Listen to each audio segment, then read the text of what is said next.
dizia-lhes também: em verdade vos digo que dos que aqui estão, alguns há que não provarão a morte, sem que seja chegado o reino de Deus com poder. Vejam chegado o reino de Deus com poder. E 6 dias depois, Jesus tomou consigo a Pedro, a Tiago e a João, e os levou sós, em particular, a um alto monte, e transfigurou-se diante deles. E seus vestidos tornaram-se resplandecentes, em extremo, brancos como a neve, tais como nenhum lavadeiro sobre a terra os poderia branquear. E apareceu-lhes Elias com Moisés, e falavam com Jesus. E Pedro, tomando a palavra, disse a Jesus: Mestre, bom é que nós estejamos aqui. Façamos 3 cabanas, uma para ti, outra para Moisés e outra para Elias. Pois não sabia o que dizia, porque estavam assombrados. E desceu uma nuvem que os cobriu com a sua sombra, e saiu da nuvem uma voz que dizia: Este é meu filho amado, a ele ouvi. E tendo olhado ao redor, ninguém mais viram, senão Jesus com eles. E descendo eles do monte, ordenou-lhes que a ninguém contasse o que tinham visto, até que o Filho do Homem ressuscitasse dos mortos. E eles tiveram o caso entre si, perguntando uns aos outros: que seria aquilo de ressuscitar dos mortos? Interrogaram-no, dizendo: por que dizem os escribas que é necessário que Elias venha primeiro? E respondendo ele, disse-lhes: em verdade, Elias virá primeiro, e todas as coisas restaurará. E como está escrito, Filho do Homem, que ele deva padecer muito e ser aviltado, digo-vos, porém, que Elias já veio, e fizeram-lhe tudo o que quiseram, como dele está escrito. Senhor meu Deus, te louvo pela tua igreja, pelo teu povo. Te louvo por esta palavra, que o Senhor venha continuar falando com a sua igreja poderosamente, em nome de Jesus. Amém. Por isso sentar, amém, irmãos? Esse texto é um pouco confuso, porque nós geralmente lemos e não entendemos. No capítulo 1 ele fala o seguinte: em verdade vos digo que dos que aqui estão, alguns hão que não provarão a morte, sem que vejam chegado o reino de Deus com poder. Alguns pensam que alguns não iriam morrer quando lê essa passagem.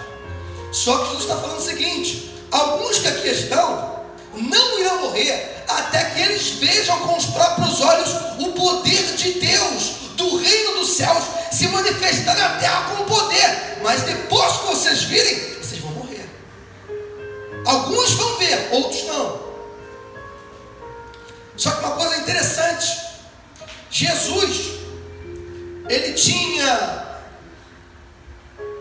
não tinha um lugar fixo para ficar. Ele ia anunciando o reino de Deus por onde ele passava. E preste bem atenção que eu vou te falar. Jesus tinha os íntimos. Ele tinha 12 que andavam com ele. Como assim, pastor? Ele tinha os que ele chegava no cantinho e revelava algo particular, algo muito pessoal. Tinha os 12 que ele dava o ensinamento e revelava os mistérios. Tinha a multidão que o seguia. Tinha os que não acreditavam nele. Tinha os que entravam em cena de repente e acontecia um milagre. Tinha os que não seguiam, não acreditavam, mas quando se deparavam com a glória de Deus, eram impactados.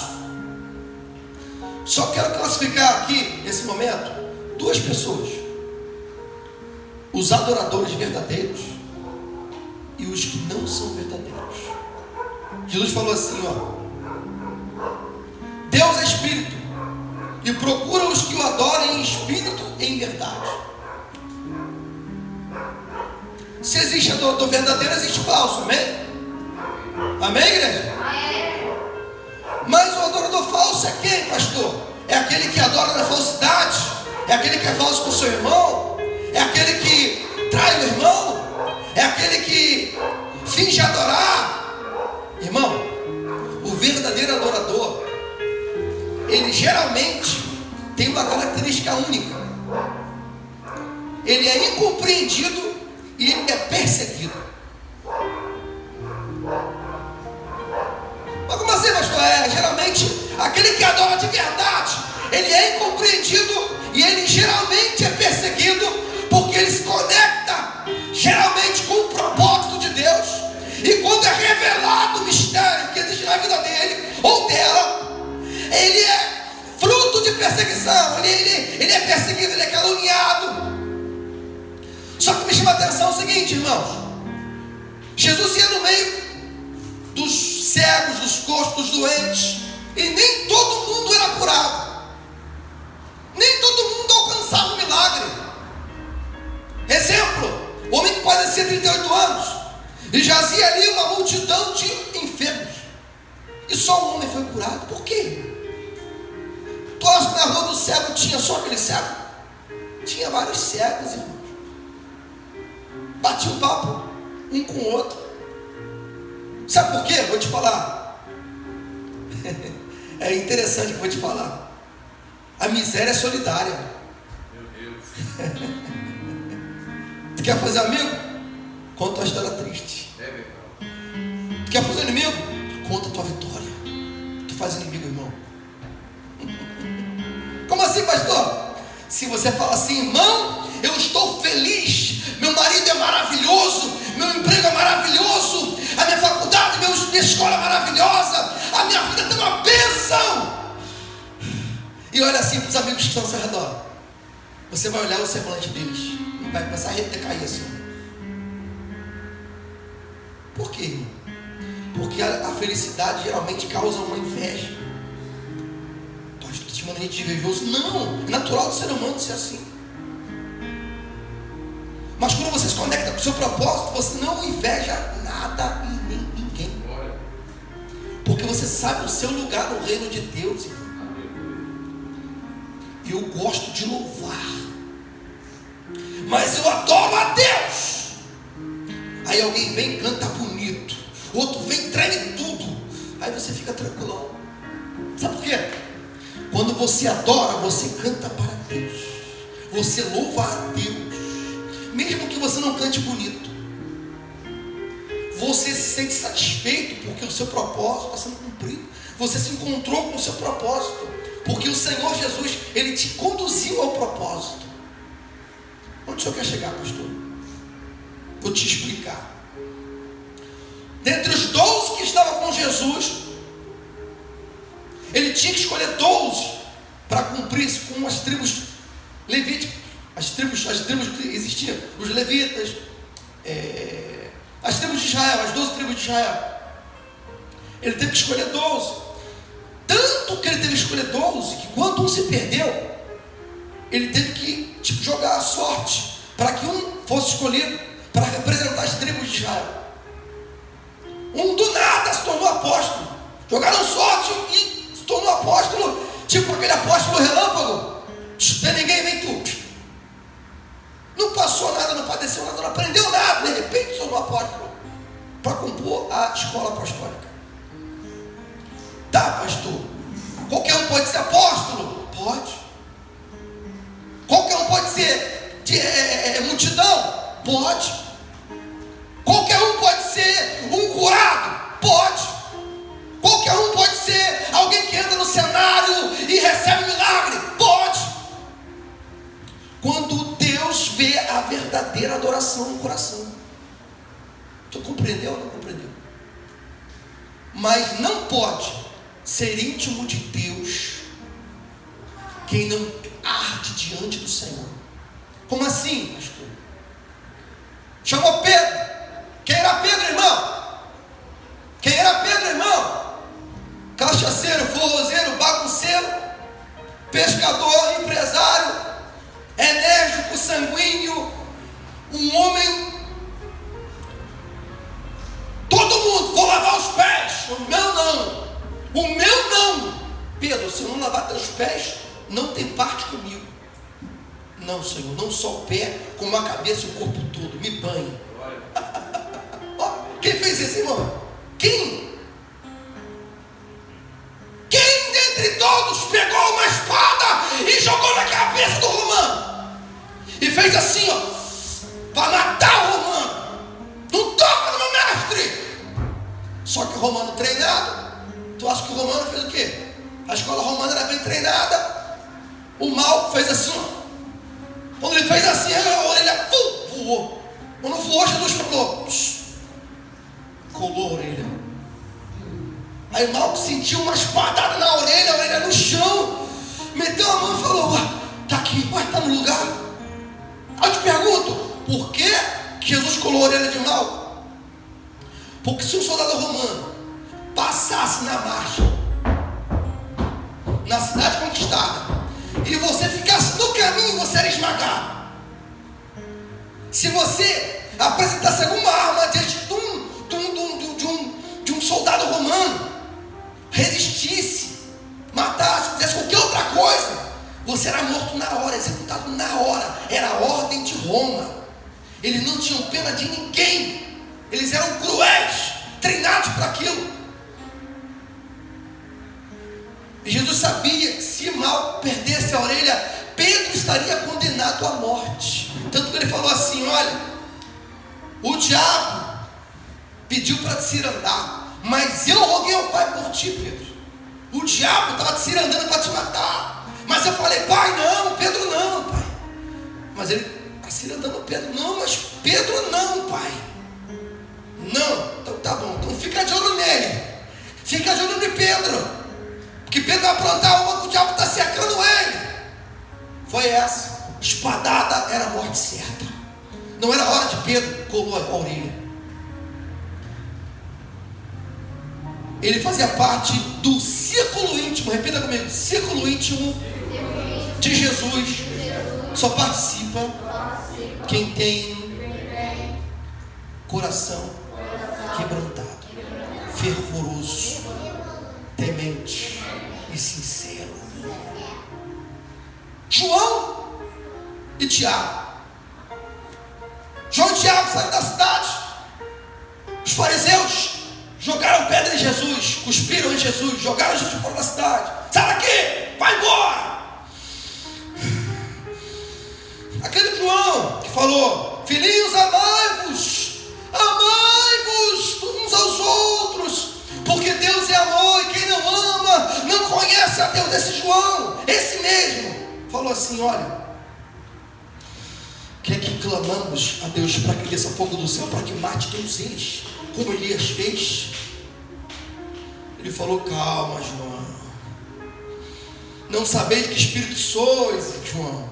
Eu não vim destruir os homens, mas eu vim dar vida a eles, João. Calma, João. Aquele que botava a cabeça no peito de Jesus. Jesus apelidou ele. Um apelido de Jesus é um apelido de Jesus.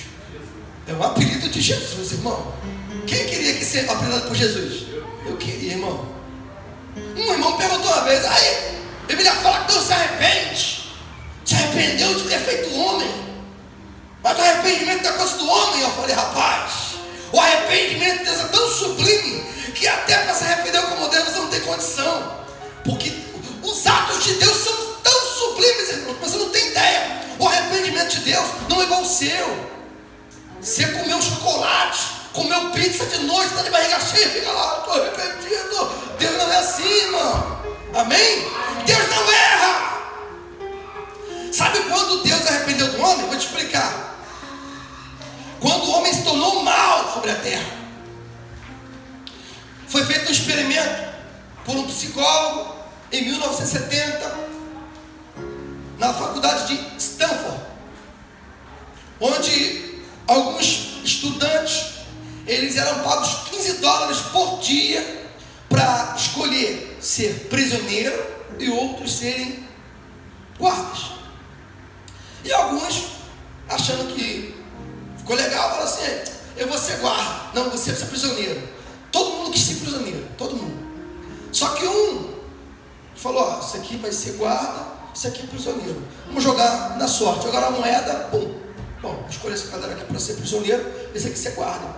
E colocaram eles dentro do experimento. E o psicólogo ficou lá, filmando e observando. E ao observar o óculos para dar autoridade, o cacetete, o uniforme, e os presos eram vestidos com touca, aquela touca de meia calça na cabeça, e de vestido nu por baixo, com um número. Não tinham mais um nome, perderam a sua identidade. E o experimento, ele tinha que ser 2 semanas. Ele foi tão cruel. Preste atenção, tão cruel, porque quando os homens colocaram óculos e botaram o cacetete, botaram o uniforme, eles se transformaram. E eles começaram a fazer os homens fazer polichinelo, comer comida, defecar em balde. Os amigos estudantes se tornaram cruéis por estar numa posição de autoridade como guardas fictícios. Irmão, não tem noção. Preste atenção, irmão. Existe um mal no ser humano. Quando ele está em posição de autoridade, ele se transforma, irmão. Ele acha que ele pode pisar no outro. Ele acha que ele pode fazer o que ele quer. Ele tem uma síndrome de Deus. Ele acha que ele pode acabar com o teu ministério. Não, tu não fala mais, tu não prega mais. Você não é ninguém aqui. Quem é você, irmão? Deus já sabia disso. Ele me arrependo de ter feito o homem. Irmão, o experimento, ele foi interrompido com 4, 5 dias. Porque alguns que fizeram papel de preso foram tão maltratados e tão hostilizados pelos amigos estudantes que faziam papel de guarda. Mano, era só um experimento. Era só um experimento. E o psicólogo, ele acabou com o experimento. Ele viu que o negócio estava ficando tão cruel. Ele falou assim, acabou com o experimento. Acabou, vocês estão livres. Aí ele falou, vamos receber? Vamos receber. Aí ele continuou fazendo o estudo da mente humana. E ele identificou que quando o homem é colocado em uma posição de autoridade, ele assume um papel de algoz, um papel de crueldade. Ele gosta de martirizar o outro. Então preste bem atenção, irmão. Os discípulos aqui, alguns deles estavam com trauma. E João e Tiago eram mais fervorosos, possivelmente, por passarem por algum trauma muito forte na sua vida. Pedro também. E isso causou neles um fervor. O que tu quer me dizer, pastor?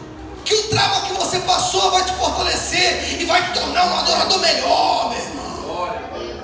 O trauma que você passou vai te tornar alguém mais purificado para adorar com mais facilidade, com mais habilidade, irmão, com mais dedicação. Deus está te aperfeiçoando, irmão, para adoração. Ele está te aperfeiçoando para você alcançar níveis. Tá, pastor, o que a transfiguração tem a ver com isso, pastor?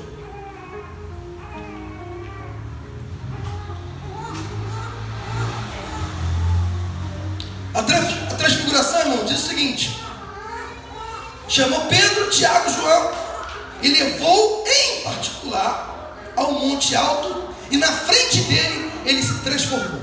Imagina agora, Jesus, um homem normal como os discípulos, as suas vestes ficaram como essa lâmpada fluorescente diante deles, no monte escuro, e aparece Elias e Moisés conversando com Jesus. Pedro olha e sente a glória. Ele fala coisa com coisa. Ele fala assim: mestre, façamos aqui uma cabana para ti. Vamos ficar aqui. Vamos ficar aqui para ti, para Elias, para Moisés. Ele não imaginava que ele ia ver Moisés e Elias. Aí eu te pergunto, irmão, por que eles tiveram que ver a glória na intimidade, ver Moisés e ver Elias?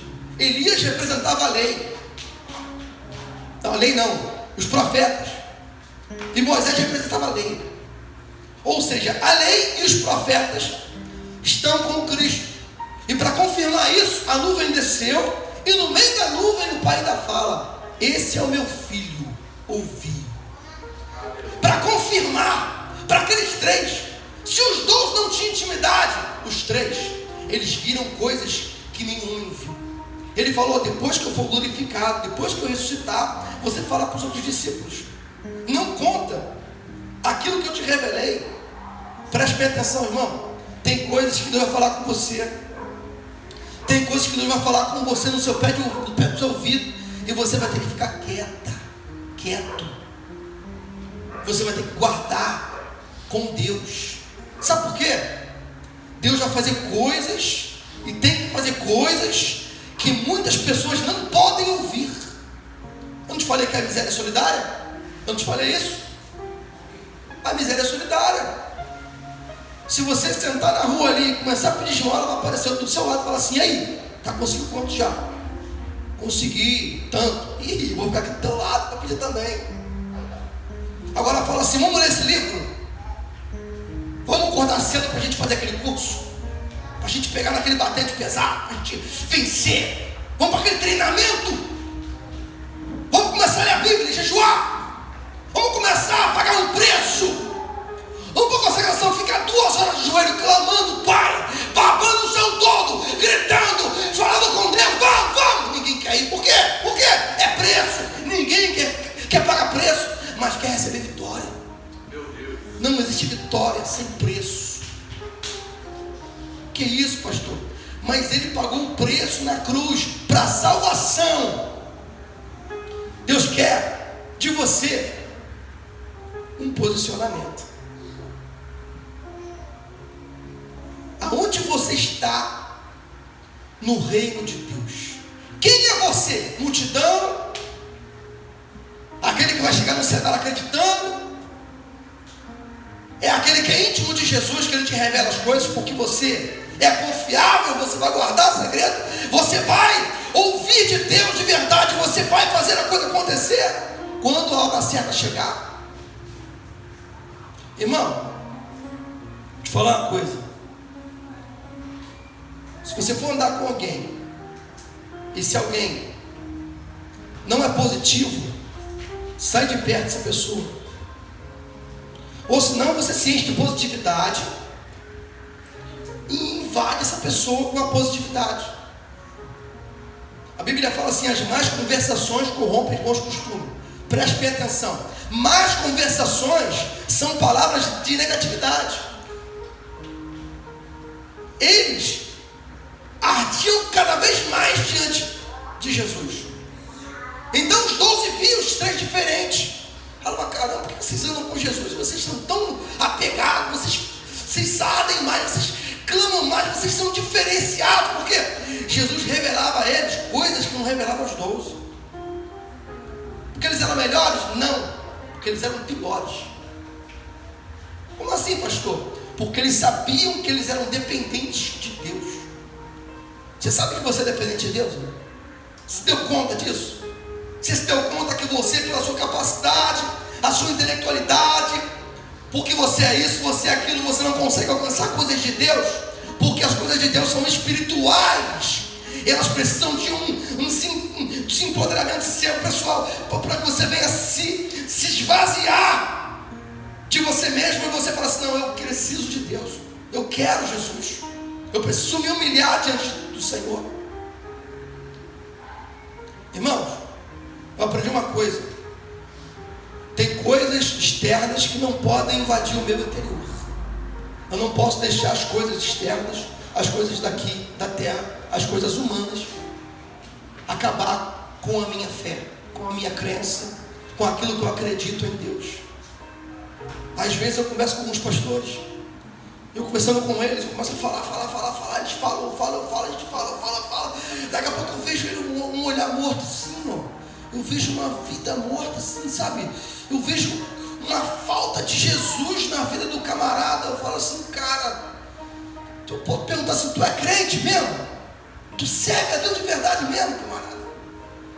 Tu crê no mesmo Jesus que eu creio mesmo? No Jesus que ressuscitou? Tu acredita nele mesmo de verdade, cara? Porque às vezes eu não acredito que ele acredita, não. Sabe por quê? Falta coragem, falta crença. O que você acha que Pedro foi diante de Jesus no meio da água? Por quê? Todos ficaram olhando, ele foi lá e pisou. Ele pisou, ele duvidou, mas ele pisou. Vergonha que ele passou, pastor? Vergonha é nada. Vergonha é você que fica no barco, não quer descer na água e meter o pé na água e ir até Jesus. Vergonha é para você que não quer fazer isso, que não quer arriscar. Irmão, quem não se expõe ao ridículo nunca alcançará o extraordinário. Aprenda isso. Quem não se expõe ao ridículo nunca alcançará o extraordinário. O extraordinário está fora da curva. É quando você está fora da curva.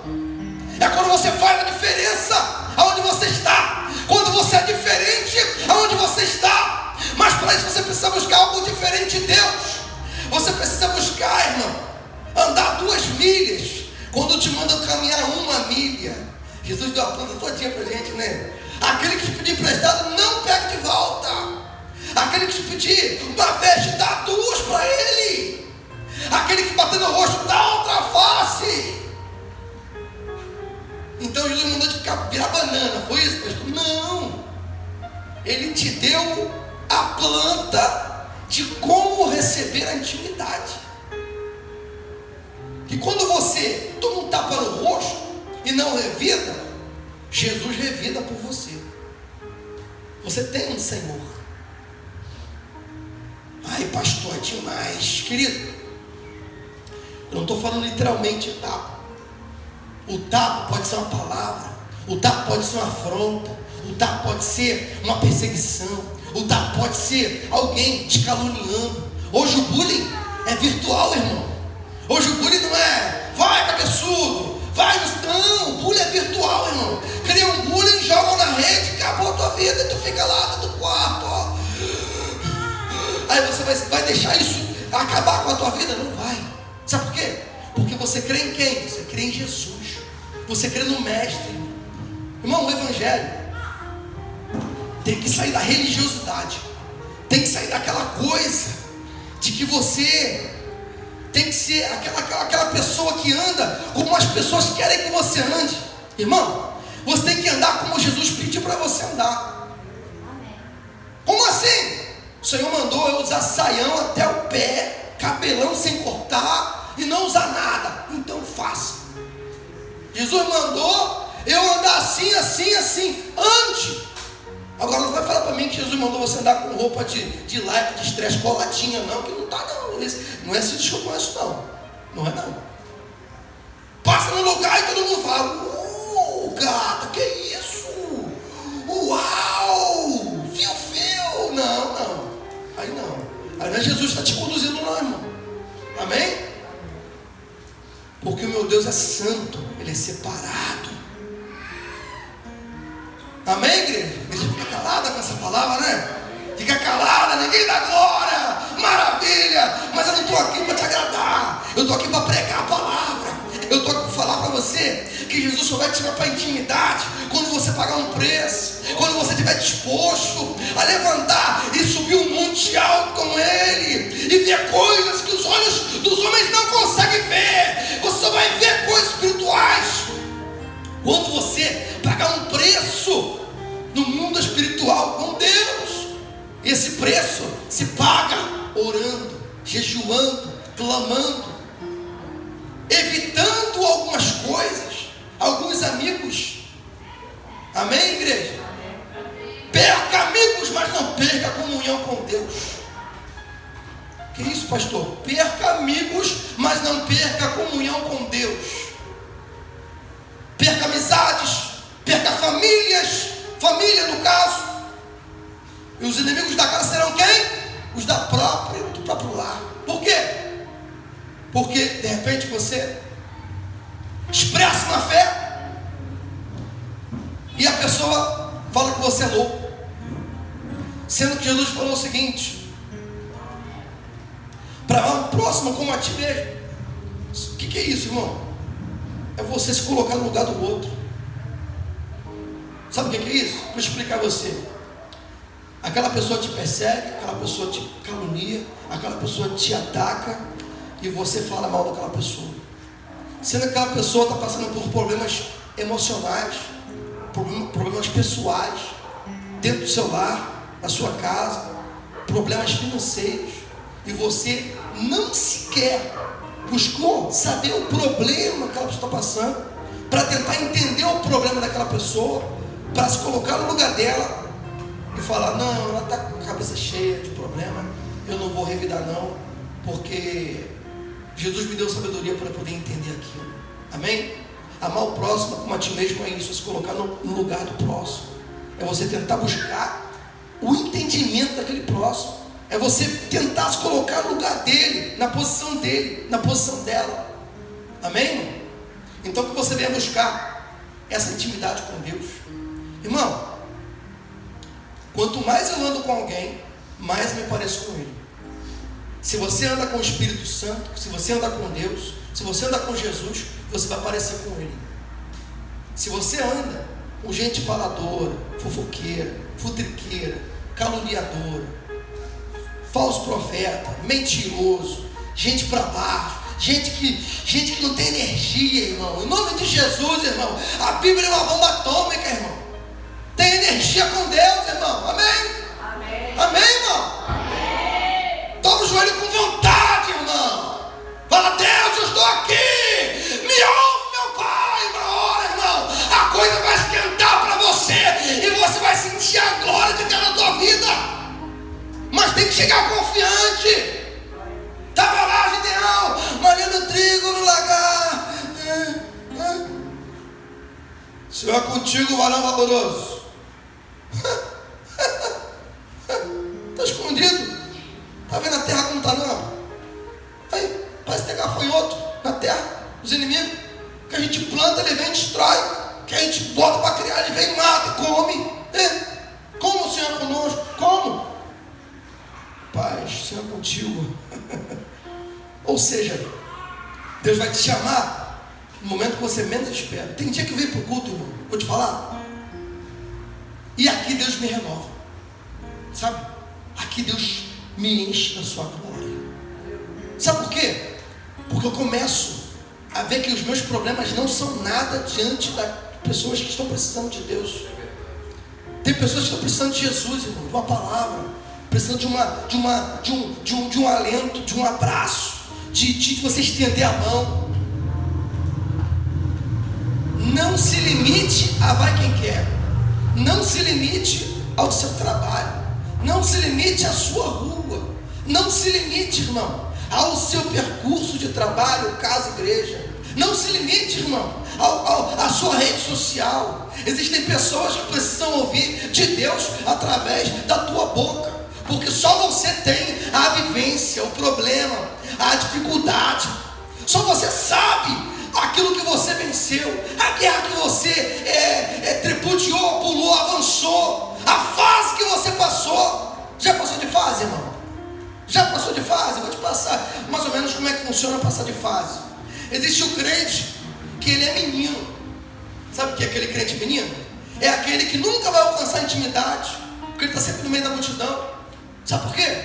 Ele está sempre assim: eu vou pecar, não vou pecar, eu vou pecar, Jesus me segura, me guarda, eu vou pecar, não vou pecar, não vou pecar. Não, passa de fase, irmão. Amém? Existem vidas que precisam de você, e você tem que se tornar líder. Amém? Você tem que se tornar líder. As pessoas têm que ver em você liderança, tem que ver em você, quando você passa de fase com Deus, liderança, ver autoridade em você. Mas com isso, para isso acontecer, você precisa passar de fase. Quem é que jogou videogame já? Ninguém nunca jogou videogame? Todo mundo jogou videogame. E aquela fase difícil que você vai lá e repete ela? Já passou? Você sempre vai entrar numa casa e toma um tiro na cara. Quando é jogo de tiro, né, irmão? Vai pular um penhasco. Aí tu fala: não vou voltar lá. Continue. Daqui a pouco você passou. Sabe por quê? Porque você não desistiu. É assim a caminhada com Deus. Não desistir. Amém? Persista, avance, vá adiante, continue, errou, continue, levanta, sacode a poeira e continua para a próxima fase. Era multidão, agora é discípulo, agora vai para a intimidade. Era um perdido, nem cria em Jesus, agora está no meio da multidão, agora começa a chegar a ser discípulo, daqui a pouco está no meio da multidão, discípulo, intimidade. Irmão, é assim. Amém? Amém, igreja? Amém. Eu fiquei aqui, sim, muito feliz de ver a irmã Camila falando, né? A irmã Priscila também passou o momento dela, o bebezinho dela. Eu quero te falar o seguinte, irmão. Deus, ele sabe como falar com você. Deus, ele sabe exatamente quem é você. Eu posso falar aqui 1 hora, 2 horas, eu posso falar o dia inteiro, irmão. Mas Deus, quando ele quer falar, ele fala 1 minuto com você. Você compreende exatamente o que ele quer falar com você, porque ele sabe exatamente o que você precisa ouvir. Amém? Então o problema não é Deus não falar ou Deus falar. O problema é seu ouvido estar atento para ouvir. Tanto que Apocalipse fala muito assim, ó: quem tem ouvidos, ouça o que o Espírito diz à igreja. Então o problema é teu ouvido estar às vezes tapado para entender o que Deus quer de você. Amém? Vamos ficar de pé em nome de Jesus. Balaão ralou a perna no muro, bateu na mula. O que Deus fez, irmão? Fez a mula falar. Tanto tempo estou contigo, tu me espanca assim? Ele, uma mula falou comigo? Sim. Sabe por quê? Porque quando é necessário Deus falar, Deus usa qualquer um. Amém? Ao pastor, não, é qualquer um. Irmão, eu quero ser esse qualquer um, amém? Eu quero ser canal de Deus. Você tem que ser canal de Deus. Amém, igreja? Amém. Que Deus abençoe a tua vida, que você possa entender que pessoas precisam muito ouvir de Jesus através da sua vida, mas para isso você precisa se posicionar e tomar a decisão correta de servir a Deus de verdade. Amém? Falar alguma coisa? Não? Vamos orar para terminar. Quero agradecer a presença da irmã, né, abençoada, Nova Campina, tá? Jovem Stephanie, minha sogra Mariana, minha sogra, amém? Mariana, homem, mulher de Deus, amém? Tenho muito orgulho de falar dela, tá? Os jovens ali atrás, André, Deus abençoe, Eric também, que quase visitante, Eric, né? Não tem visto mais o Eric, então. Falta de você, irmão, amém? Tá? Os jovens ali atrás, muito obrigado pela presença, que você venha cultuar a Deus, que você não venha faltar aos cultos. Se você puder vir para o estudo, vem, tá, irmão? Porque a gente está sempre trocando ideias aqui, conversando, um bate-papo bíblico, muito saudável, tá? Você pode fazer perguntas, trazer aí as suas dúvidas, a gente anota, se não puder responder de imediato. Não tem ninguém orgulhoso aqui ao ponto de falar que sabe de tudo, que a gente não sabe de tudo, tá? Então a ideia aqui é a gente trocar ideia, você trazer todo tipo de heresia que você tiver na cabeça, loucura, doideira que você ouviu de igreja, perturbação, trauma, tudo que você ouviu de pastor que falou com você, quis te desviar, te maltratou, vem, traz, abre a Bíblia aqui, a gente vai te esclarecer tudinho, amém, irmão? A ideia aqui é a gente aprender, tá? Mas para isso você precisa se posicionar em querer aprender, amém? Vamos orar para terminar em nome de Jesus. Senhor, meu Deus, meu Pai, eu te agradeço por cada vida presente neste lugar. Te agradeço, ó Pai, por esta palavra, pela palavra pregada no dia de hoje. Senhor, pelas pessoas que louvaram o Teu nome, trouxeram, Senhor, a Tua mensagem. O culto não é uma pregação no final e nem um louvor cantado no ministério de louvor. O culto é todo um conjunto de adoração ao Teu nome, em que o Senhor continua falando do início ao fim do culto. Senhor, continua falando aos corações, que nós possamos, ó Pai, ouvir a Tua voz. Tem dia que estamos mais fervorosos diante de Ti, e tem dia que estamos um pouco frios diante de Ti, mas que o Senhor não venha permitir que o mundo, que os problemas, que toda dificuldade que nos rodeia tenta invadir o nosso interior, apague a nossa fé, Senhor. Que nós possamos avançar cada vez mais, cada dia mais diante de Ti. Que nós possamos ganhar, Senhor, cada batalha. Em nome do Teu Filho Jesus eu te peço. Tudo para a honra e para a glória do Teu nome. Guarda o Teu povo no meio da semana, ao regresso dos vossos lares. Guarda eles, Senhor, de doença. Guarda eles, ó Pai, de bala perdida. Guarda eles, ó Pai, contra todo o mal que o inimigo tem armado contra cada vida, em o nome de Jesus. Muito obrigado por tudo. É o que eu te peço, te agradeço em o nome de Jesus. Estenda-se a mão. Que o grandioso e poderoso amor de Deus, que a graça salvadora do Senhor Jesus Cristo e as doces consolações do Espírito Santo de Deus, com todo o povo que ama e aguarda a vida de Jesus, o povo de Deus diz: amém. A vitória é nossa. Se Deus é por nós, operando Deus. Que Deus abençoe a tua vida em nome de